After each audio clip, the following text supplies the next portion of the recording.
I will now call the January 20th, 2015 Blue Springs City Council meeting to order. If you would stand with me, and we're going to ask Boy Scout Troop 175 from Timothy Lutheran South if they want to start making their way up this way. And you've already been cued on when you will start the Pledge of Allegiance.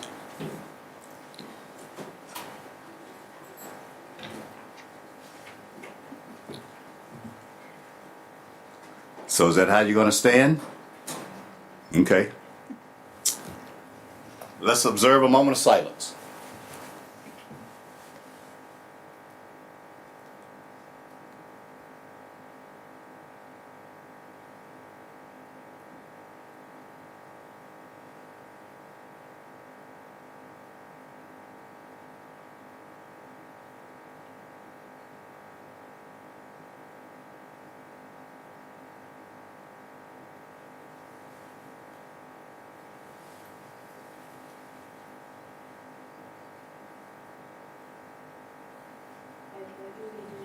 To the flag of the United States of America, and to the republic for which it stands, one nation, under God, indivisible, with liberty and justice for all. Thank you, Troop.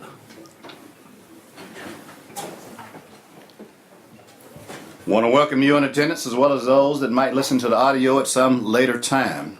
The next item is the consent agenda. Are there items that need to be pulled? If not, I accept a motion for approval. So moved. Is there a second? Second. Roll call, please. Councilman Quibell? Aye. Councilman Levisay? Aye. Councilman Fowler? Aye. Councilman Carter? Aye. Councilman Edmondson? Aye. Councilman Culpepper? Aye. Mayor Ross? Aye. Carried unanimously. Next, we have a presentation to the amendment to the CDBG 2011 through 16 Consolidated Plan and 2014-15 Annual Action Plan. Mr. Holly. Thank you, Mr. Mayor. Members of the council, before you tonight is again an amendment to the Community Development Block Grant Consolidated Plan and the Annual Action Plan for the city. This amendment basically is to add public service funding to outside agencies as one or the fifth goal of the consolidated plan, and to adjust the annual action plan for fiscal year 2014-15 to reallocate funds to the Community Services League and Hope House. There were, in essence, five steps, that needed to be gone through in order to amend the consolidated plan and the annual action plan. The first was to publish a statement of intent, and that was done on November 29th in 2014. The second was to hold a meeting regarding the proposed amendment. That was performed at your December 15th City Council meeting in 2014. With that, then, it opened a 30-day comment period, and that is the third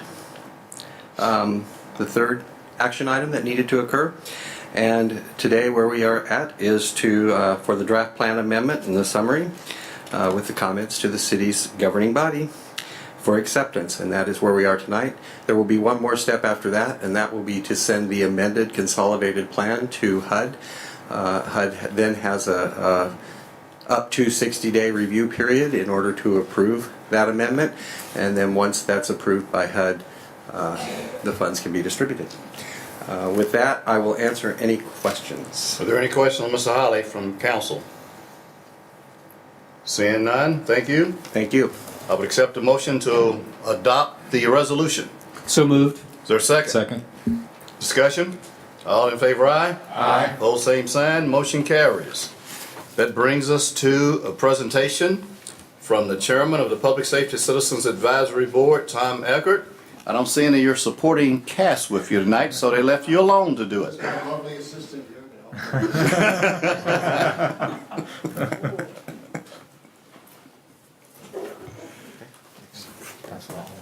Oh, okay. I was going to say your assistant didn't give me one. I got one anyway. Oh, okay. Oh, he's got the efficiency of give to one and pass it on down. Hey, I like that. Okay, well, Mr. Mayor, council, staff, thank you so much for the opportunity to present to you one more time kind of a summary of what the Public Safety Advisory Board has been up to for the past year. and to deliver to you the unofficial version of our fourth quarter report. We did not have a quorum for our meeting last Tuesday evening, so we didn't have an opportunity to formally adopt that and pass it on up the line so that you all would have it in your packets this evening. But for those in the audience that may not be familiar with the Public Safety Advisory Board, just a little bit of history. It was created in 2009 as part of the 12 recommendations that came out of the mayor's appointed Public Safety Advisory Task Force. It's a 6-member board that's comprised of 2 residents from each city council district, along with non-voting members that include representatives from the Blue Springs Police Department, the city council, and a student from the Blue Springs School District. And we have met monthly, generally on the second Tuesday of each month, since our inaugural meeting in August of 2009. And our board currently is made up of these individuals. Melody Chrisman was with us until November, and I see on the consent agenda that her replacement Cindy Hood was approved by you all this evening, which we're thankful. That would make it easier for us to get a quorum with that one more person there. So now she will be representing District 1 as Jerry Kaler, who is new to the board this year as well. And from District 2, Emil Spears, who serves as Vice Chairman, and Patrick Mitchell.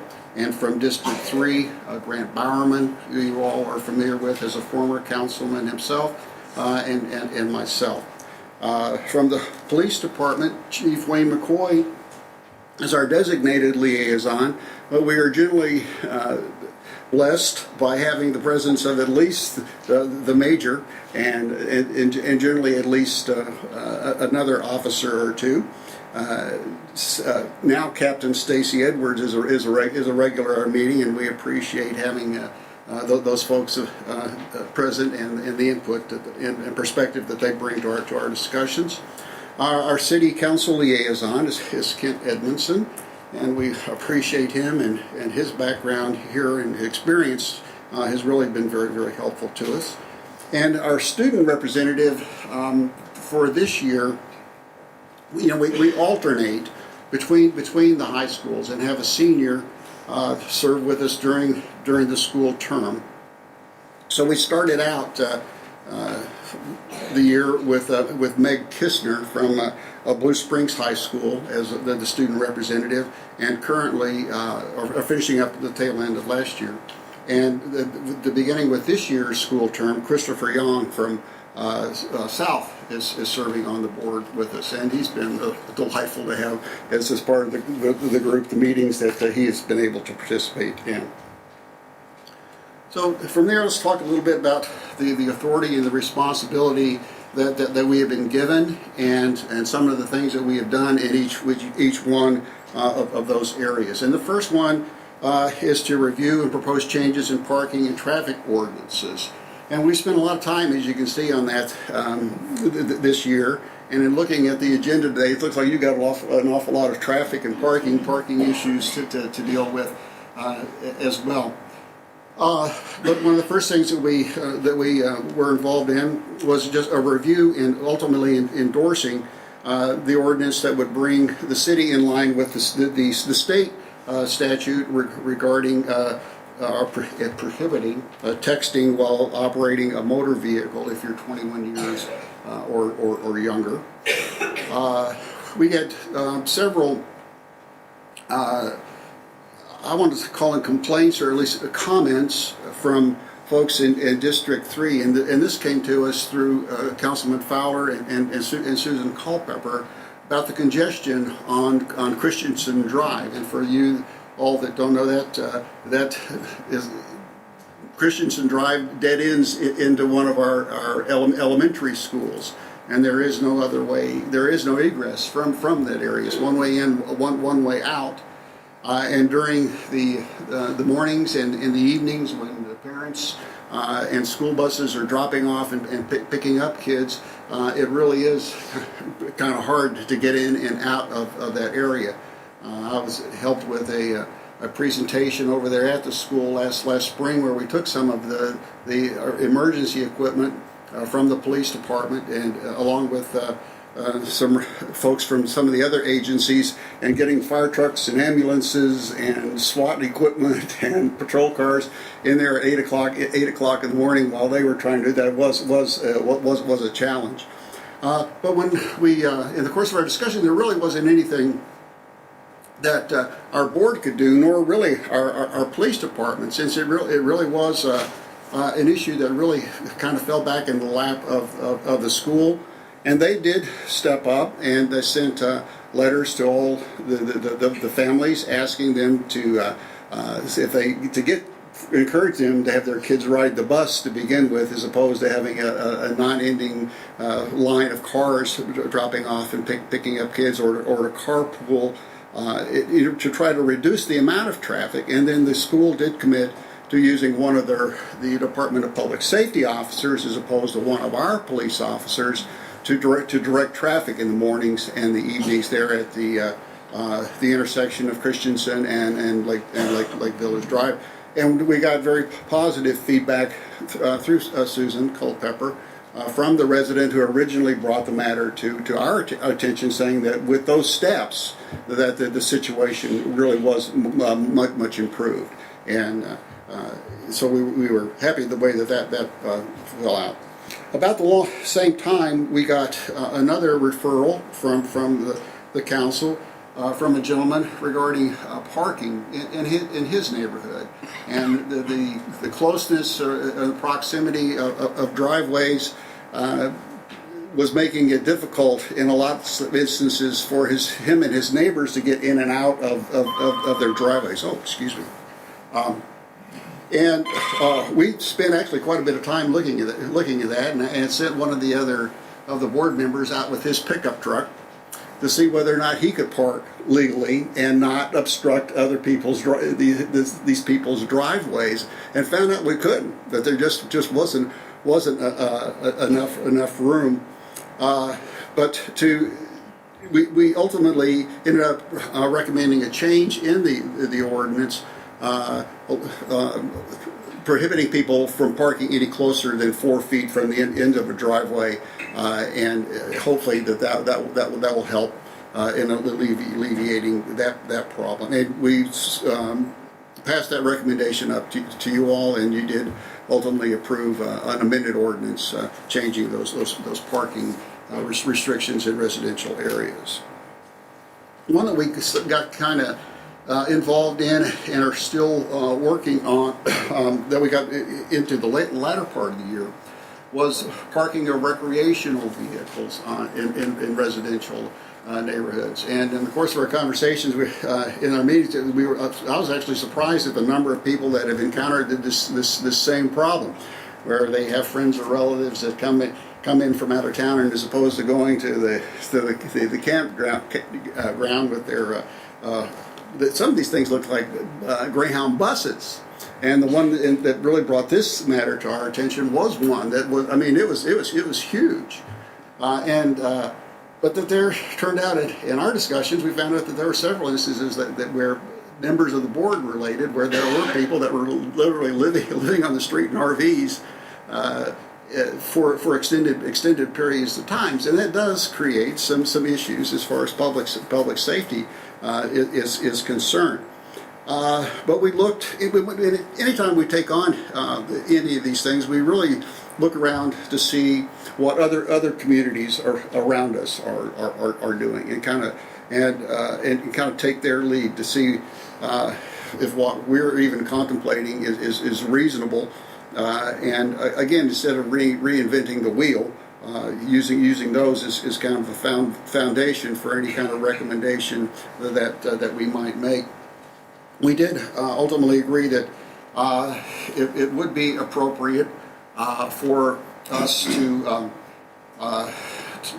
make some changes, and we really have tried to stay away from recommending brand new ordinances, but tried to find an ordinance that was already on the books that we might be able to tweak a little bit to kind of cover the situation that has been brought to our attention. And this is what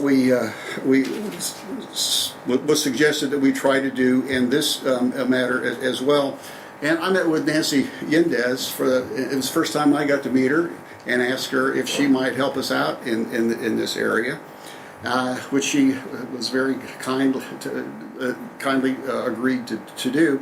And she actually did put together, after some more clarification from us, a draft of a change to an existing ordinance, which we had hoped, again, in our last meeting to discuss and adopt and get it on its way back to you all for your review and consideration. So that'll be on our agenda for next month. So hopefully you guys will be seeing that in the not too distant future.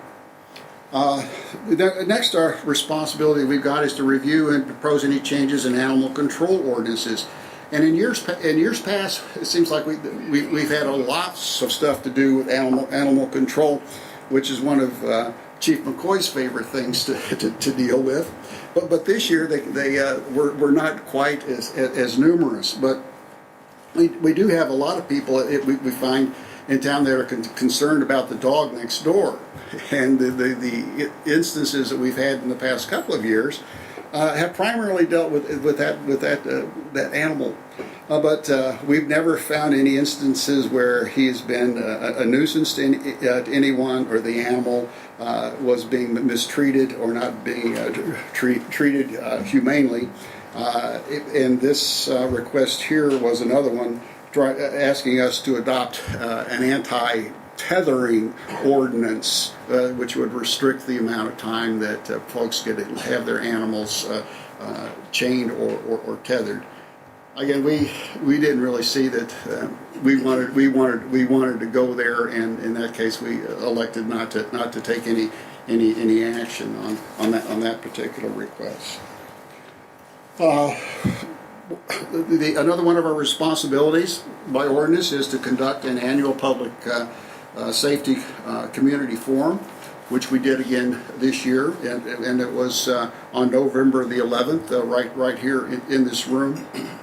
And this year, for the first time, with the assistance of Kim Nakahoto, she's really good at helping us get the word out about the meeting, and uses various outlets to do that, and the newspaper and radio, I believe, and signage and everything else. But this is the first year that she actually involved the use of social media using the city's Facebook page. And we did get some responses, and had some people that were allowed to provide input to us through that media that we never have had before. We got six responses, and not one of them is actually a very positive comment about some interaction with our police officers, which is always good to hear. And the other 5 were all related to parking and traffic, which seems to be kind of a theme this year. We enjoyed a presentation by the Human Relations Commission, Chairman Lewis Jones. And he kind of brought us and the folks that were in attendance up to speed about their commission and how it came to be, and about their training, their mission, their vision, and where that commission was going. Now, along those lines, when they were in the initial stages of putting that commission together, they did some focus groups. One that was on education and faith-based organizations, and the second one was more focused on the business community.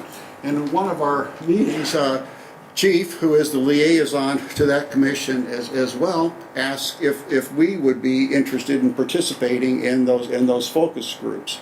So Meg Kistner, our student representative, participated in the first one. And then I participated in the second one that was more focused at the business community. And it was very interesting, of course, being able to be present at those and to actually provide some input and hear what other folks had to say. And we thank the Chief for thinking of us and allowing us the opportunity to participate in those. As in the past, we had 3 questions that we published for comment by the public. One, and it seems to be timely, it's regarding enforcement of our traffic ordinances. We always have one related to animal control, and then a final one dealing with just comments on general provision of public safety services, any additional services the community would like to see, or activities in which they think that the police department might be able to assist. The next responsibility we have is to advise and make recommendations on matters related to the police department, and there we did the budget. And this year, Councilman Edmondson and I ended up down at the Law Enforcement Fleet Expo. We were down there actually assisting with the presentation of our Dare Mustang. They were the organizers of that expo wanted an exhibition of vintage police vehicles, and we were asked to participate in that. So we were involved in getting it down there and keeping it watch over it. But it did leave us some free time to go around and talk to some of the vendors. And one of the things that was part of the original task force recommendations, and we know something that's near and dear to the mayor's heart, is a motorcycle unit. So we did have the opportunity to talk to folks from both Harley Davidson and Victory motorcycles. And right now we've got our buy local policy as far as police vehicles are concerned. And although we do have a General Motors dealer, there were some issues with the vehicles that they had available as police vehicles when we started modernizing our fleet, or turning over our fleet.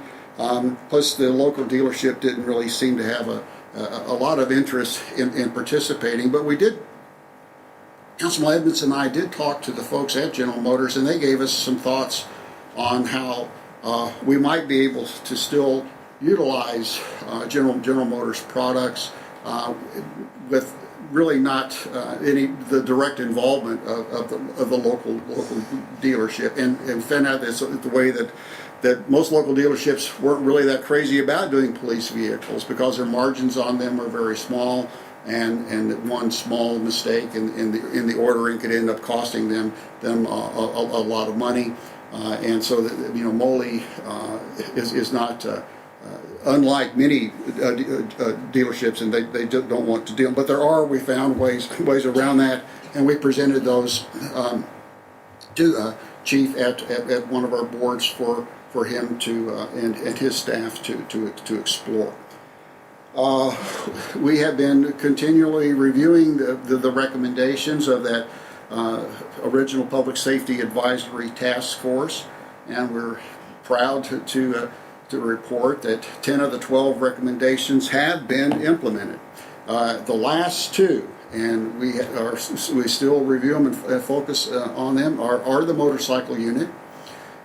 This year, for the first time, Chief actually submitted some financial information for consideration in the budget, and as it turned out, the motorcycle unit didn't make the cut. But I think he already expects that the board, because we know it is something that we're very interested in and supportive of, that we'll ask him if he can find a way to do that again this year. And then the other item that was still has been open was the recommendation for a physical fitness or wellness program, and there have been some things that have kind of prevented that from happening. But the new building, when it is completed, will have an area for the officers to be able to exercise. The old building did as well, but a much improved and expanded facility in the new building. And in looking forward to that day, just recently, the major has taken on the responsibility for putting together a committee to look at to get some input regarding a physical fitness and wellness program. So those things we have not been forgotten. They're still on the table, and we revisit them occasionally to make sure, to see what we can do to move those last things, those last two items forward. Public safety issues, and this one, the item on there, I couldn't really find any other place that it fit. But we did have there have been some concern that was brought to us about these seemingly endless garage sales, where almost every weekend we got the same folks that are conducting, and there are ordinances that limit the number and the duration of these events that a person can have every year. And that meeting was attended by Scott Allen and Norm Gurney, and we talked it out, and in the end, and part of the proposal was to use our volunteers in police services because Codes doesn't have people that generally work on weekends when these things are going on. Making the rounds around the city, and if we're seeing repeat offenders, then to report that back so that some action could be taken. In the end, it was the group decided that it really wasn't a big enough issue for us to recommend moving forward on that, and so it really did not. We kind of left it there. And then last and what we think our largest responsibility, and one that we take very seriously, is to provide oversight of the expenditures that were derived from the public safety sales tax.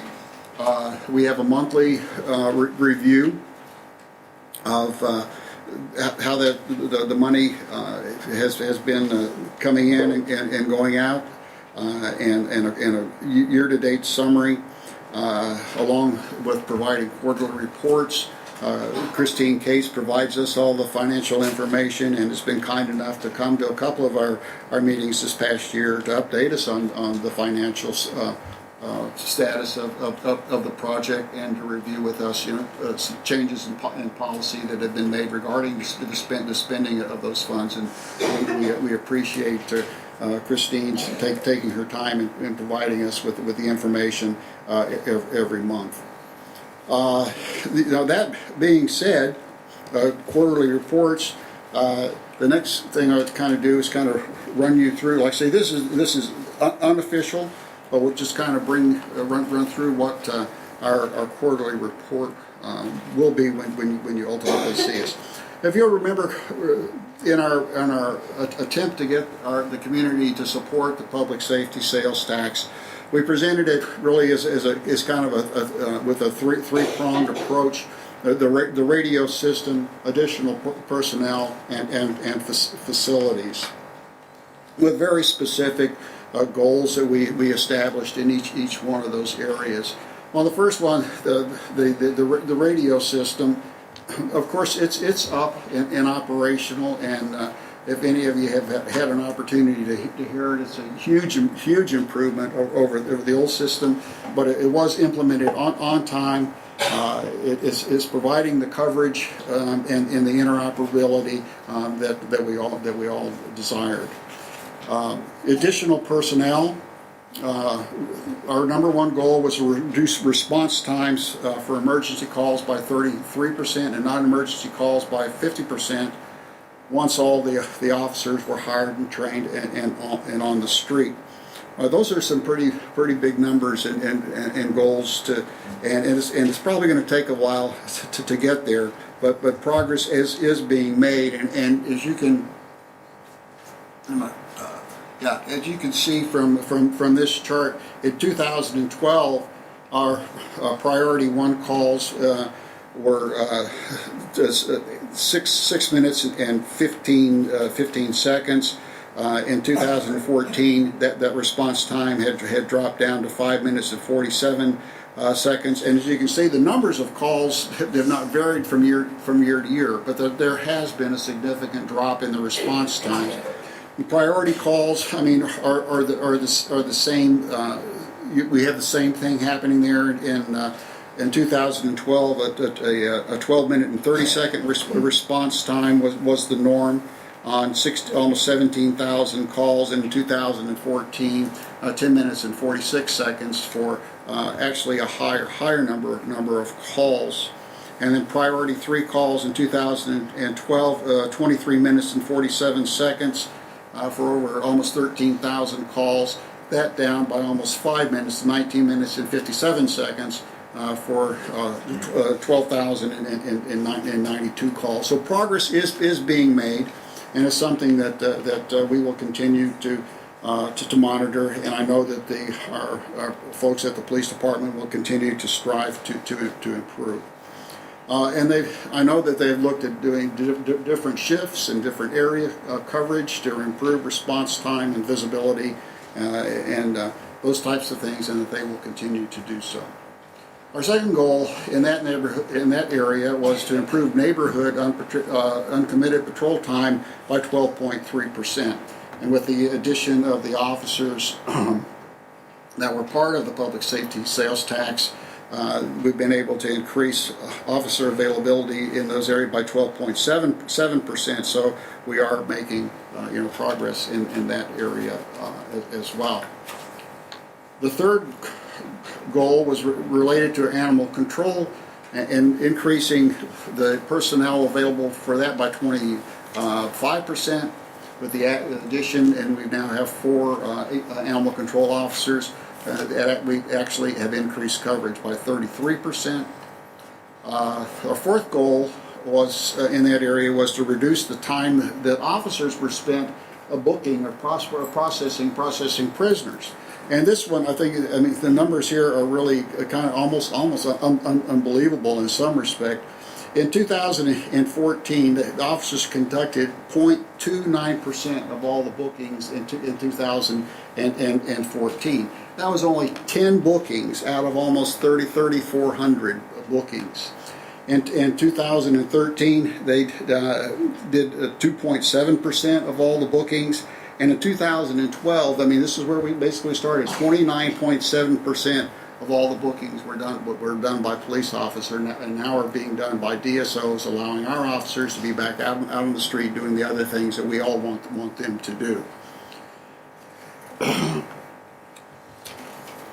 Our fifth goal was to reduce the time evidence in property stuff was either disposed of or returned by 33% while increasing pickup hours for the public by 20%. We do have an additional full-time property evidence custodian that was paid for by the public safety sales tax. The average time returning property to its rightful owner was 51 days in 2011, 46 days in 2012, and down to 21 days on the average in 2013. This is a reduction of 59% on the property return time. So, hiring status, just kind of a summary here on personnel. The public safety sales tax proposed adding 17 additional positions. And all of those were filled in the fiscal year 2012-13, and with the exception of one DSO, remain filled today. We had a DSO, as noted in the bottom of this, is open due to a retirement, who took another job, and we're actually in the process of trying to fill that position this month. The third and final part of that recommendation was our facilities and equipment. The first goal was to provide additional office space for the detective unit, and the building project that is underway now, and they're just, let's see today, back getting the blocks in place that'll encompass the new detective area. But it will increase the space for them from 1,623 square feet to almost 5,500 square feet. It will provide, as goal 2, a place in the lobby areas for where citizens can receive assistance promptly and confidentially. And goal 3 was to meet the space needs identified in the 2011 space study needs. The projected total space will go from 37,700 square feet to 71,935 square feet, which does meet the goals of that space study needs, and will hopefully take care of our department for many years. The fourth goal was to increase the capacity of the holding facility by 40%. When the building is completed, that area will go from 1,176 square feet to 4,773 square feet. And it will take us from 12 total cells to 19, plus a separate juvenile status offense area. We'll actually end up with, we were looking for an increase of 40%, we'll actually end up with an increase of about 58% capacity-wise. Fifth goal was to reduce the number of times that animal control pickups are refused by 25%. And that is going to be accomplished by the addition of a animal control area in the new Barrett Park facility, which was completed in November of 2014. There's still a few things that need to be done before the facility is ready to use. Cages for the animals and associated equipment have been ordered. There are a few punch list items that are still being completed, and the intake and release procedures are being developed, and all that stuff has to take place before we're actually ready to take care of some animals there.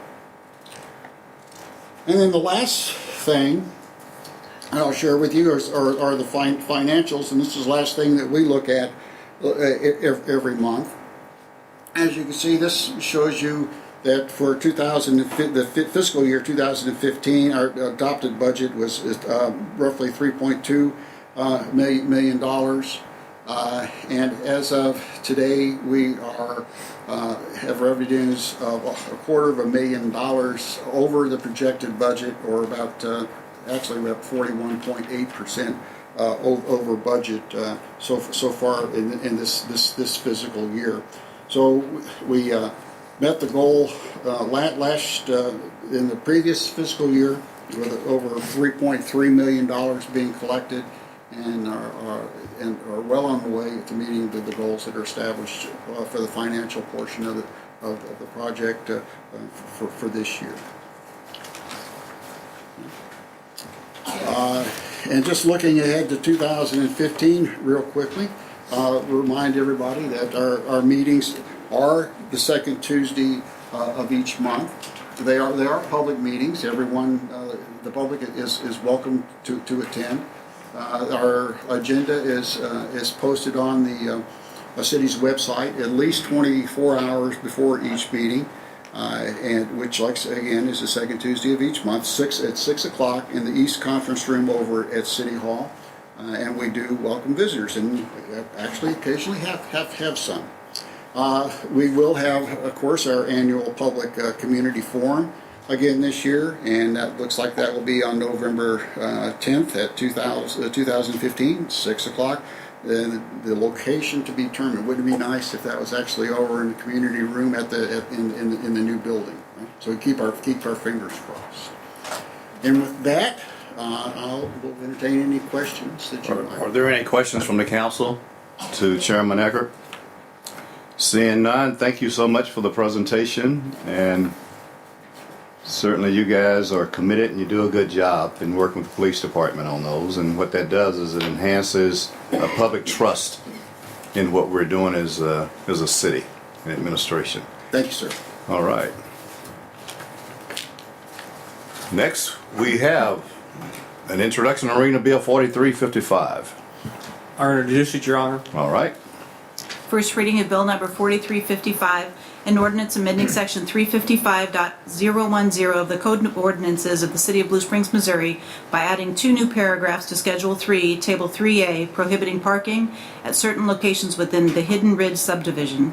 Move the bill be approved on its first reading and proceed with the second. Is there a second? Second. Any discussion?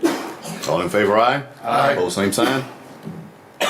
Second reading of Bill Number 4355, an ordinance amending Section 355.010 of the Code of Ordinances of the City of Blue Springs, Missouri by adding 2 new paragraphs to Schedule 3, Table 3A, prohibiting parking at certain locations within the Hidden Ridge subdivision. Move the bill be approved on its second reading and assign the appropriate ordinance number. Any discussion? Roll call, please. Councilman Fowler? Aye. Councilman Carter? Aye. Councilman Edmondson? Aye. Councilman Culpepper? Aye. Councilman Quibell? Aye. Councilman Levesey? Aye. Mayor Ross? Aye. Carried unanimously, given ordinance number 4528. Next, we have introduction to Arena Bill 4356. I introduce it, Your Honor.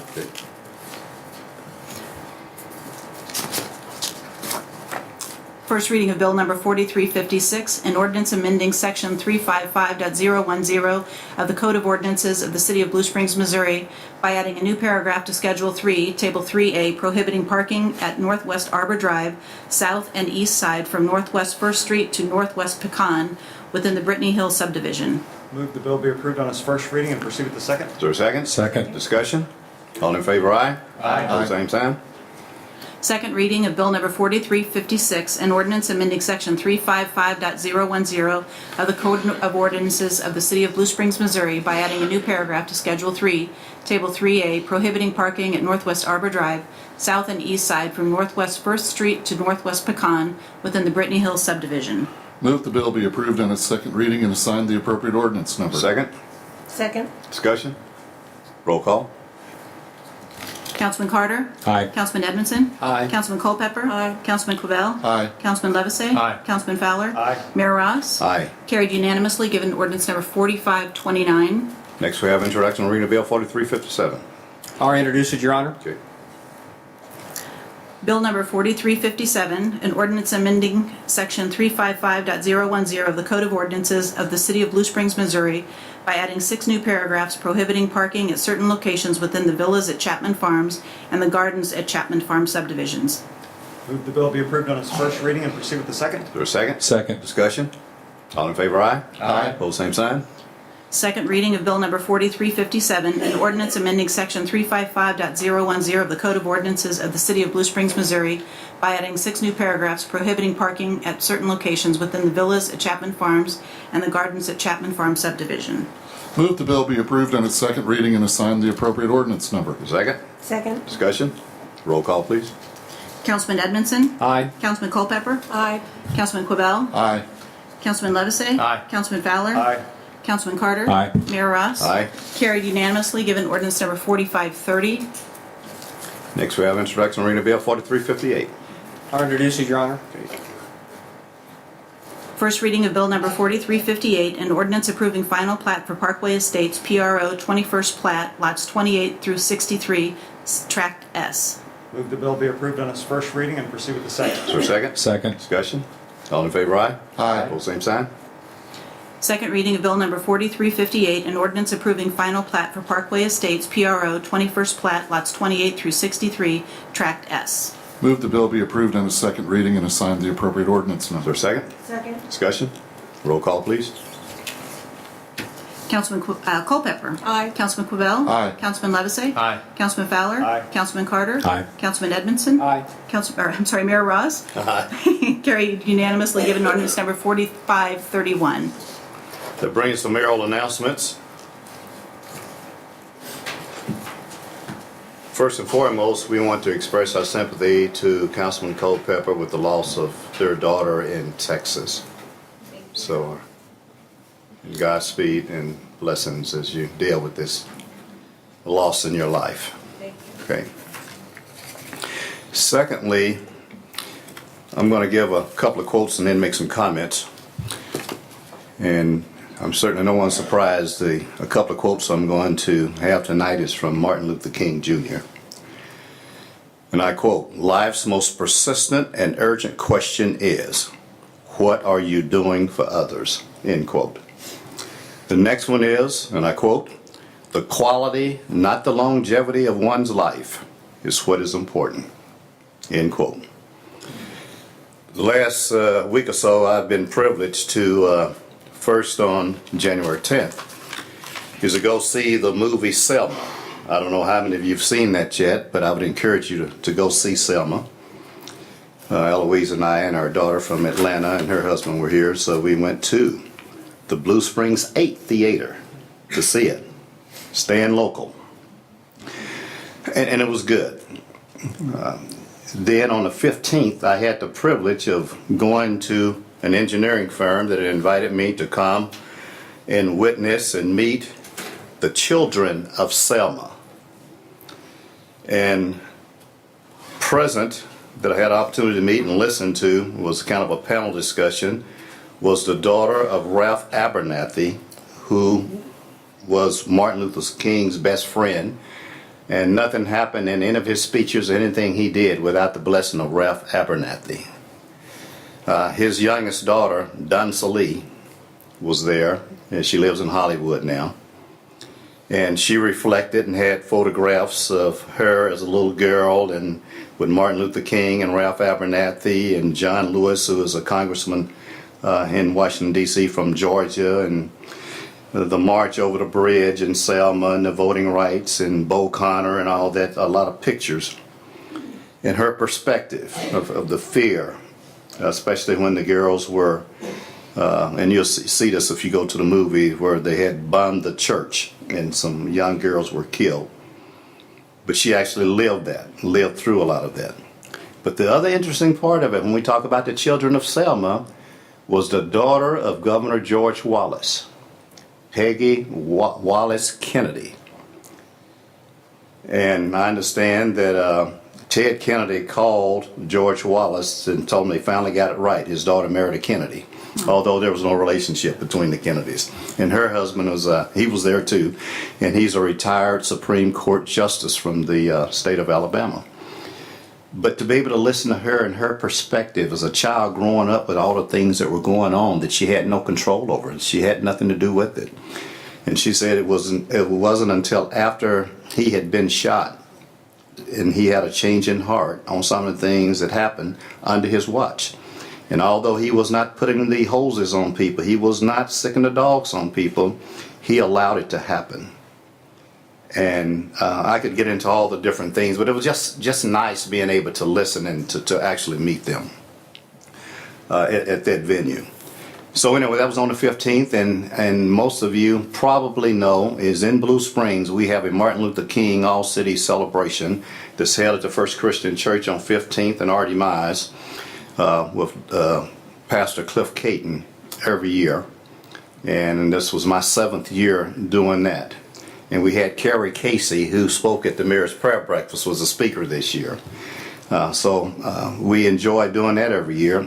And then the next night, and I've done this for the same length of time, I've done the city Martin Luther King celebration, was the Olathe, the NAACP, has a legacy and awards dinner. And last year we were privileged to have Deputy Chief Montz and Lieutenant Kingsolver join me and the First Lady of Blue Springs to attend that dinner. This year we were privileged to be able to invite some other people to join with us. We had Chief McCoy and his wife Sherry were there last night. We had our chairman of the Public Safety Committee, Tom Eckert, and his wife Gail were there. And also Chairman Lewis Jones was there. His wife's mother became ill and so she couldn't come. And I think they enjoyed it. And it's just amazing. When I say Legacy and Scholarship Award, they had 4 students that read essays or had poems that they had written. It was just fantastic.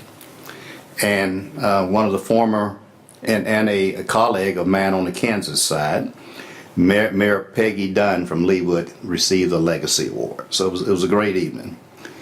So I guess kind of in closing, if you have not had an opportunity to be able to go see the movie, it's still showing in Blue Springs at the Blue Springs 8. So go take a look at it. And certainly it's not a documentary, so there are some parts in it that both Peggy and Dunsele said that's not exactly accurate, but it's a movie. So it's not gonna be exactly if it was a documentary. So anyway, but I think you would enjoy it. That concludes my thoughts to ponder. I don't have any visitors appearance forms, so I would accept a motion to adjourn. Second. All in favor, aye? Aye. Opposed, same sign. We adjourn.